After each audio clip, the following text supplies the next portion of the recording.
Semua muhibbin yang saya cintai.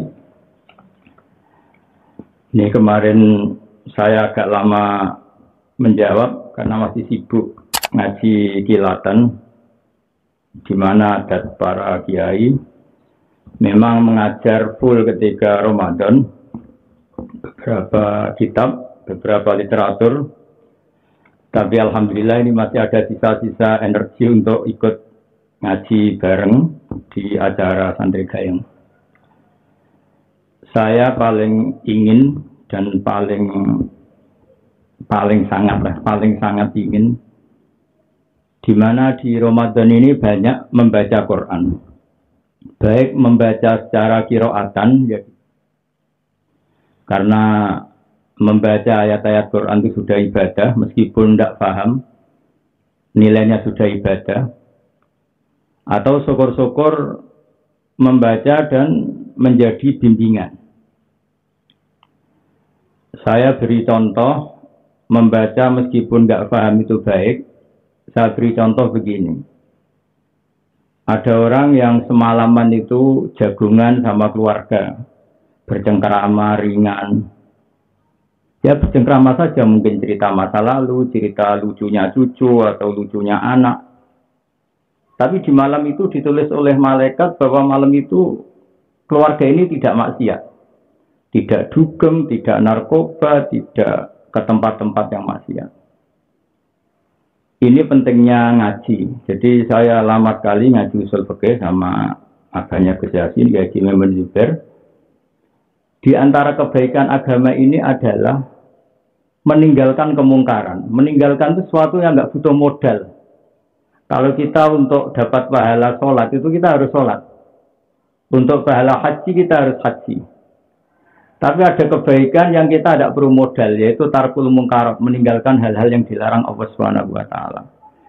Jadi barokahnya kita bercengkrama dengan keluarga, asik. Kalau dalam bahasa santri ya santri gayeng, guyon-guyon sama teman, sama tetangga.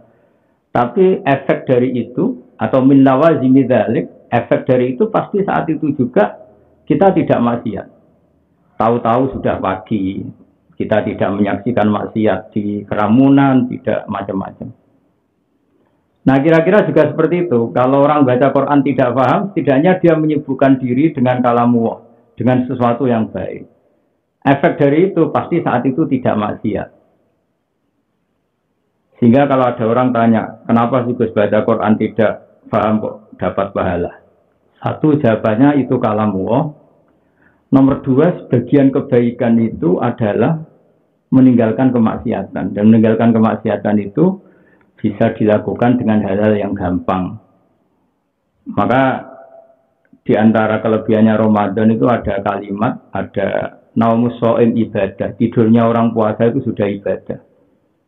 Filosofinya gimana? Di mana-mana orang tidur itu ya tidak nyuri, tidak ngerasani orang, tidak menggosip, tidak melihat hal-hal yang maksiat. Jadi tidur punya nilai positif, tarkul mungkarat. Saat tidur Anda berarti meninggalkan semua keburukan. Jadi, nah kedua, ini yang lebih utama lagi, syukur-syukur bacanya itu paham.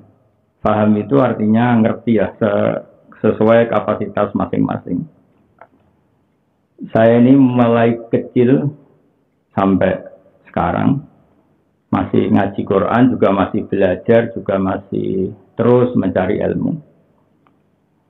Di antara cara-cara Allah untuk menjelaskan manusia, itu pakai al-amsal. Al-amsal itu maknanya analogi yang mudah difahami manusia.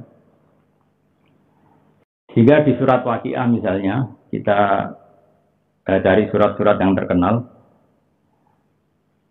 Allah itu dengan sangat mengharukan, padahal Allah adalah Tuhan. Jadi dengan sangat mengharukan ngendikan nahnu khalaqnakum falaula tusaddiqun.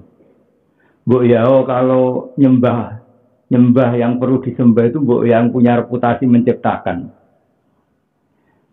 Intinya Allah itu ingin mengajari kita.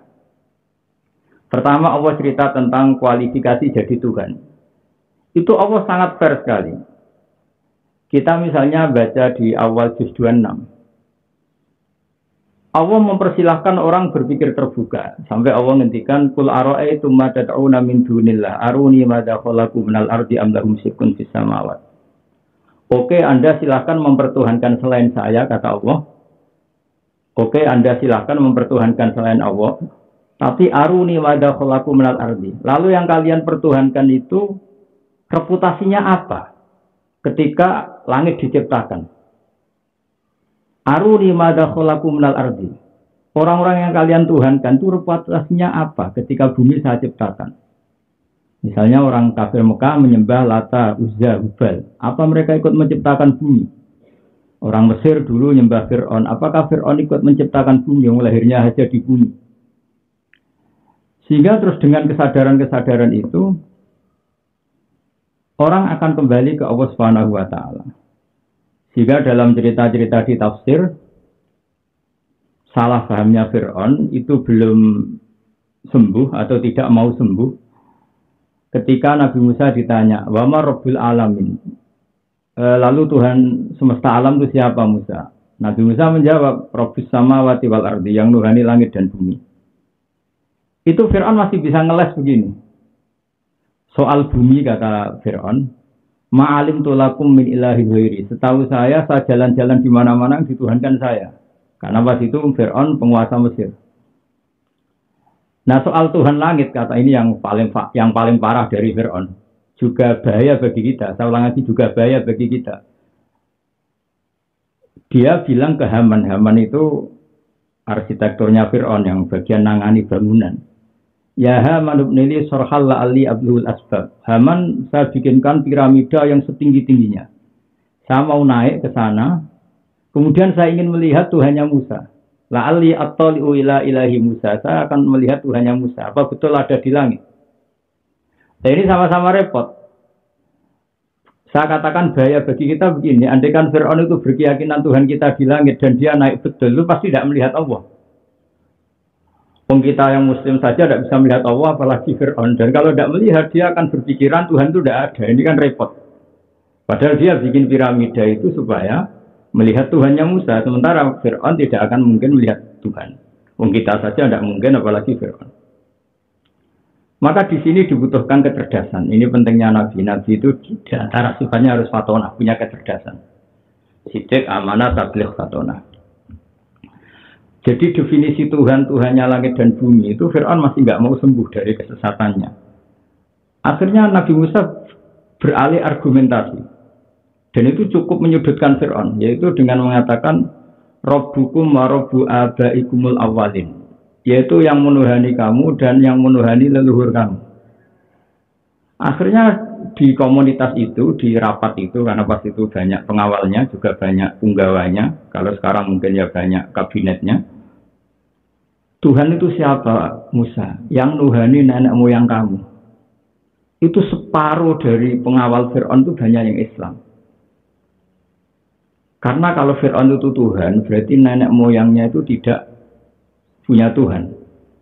Karena Tuhannya baru lahir. Ada tahun kelahirannya, ada KTP-nya, ada mungkin aktenya.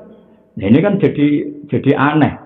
Makanya nyifati Tuhan dengan istilah Tuhanmu dan yang nuhani leluhur kamu. Mereka baru tersentak sadar ya. Kalau Fir'aun Tuhan, banyak Tuhannya siapa? Tuhannya aja baru lahir kemarin. Nah itu termasuk argumentasi yang mematahkan keangkuhan Fir'aun mengaku sebagai Tuhan. Itu juga cara-cara kita untuk mendekatkan Allah lewat membaca Al-Quran. Jadi membaca Al-Quran itu qiraatan wa tadabburan, membaca secara kita baca atau ya syukur-syukur dia ngenangan.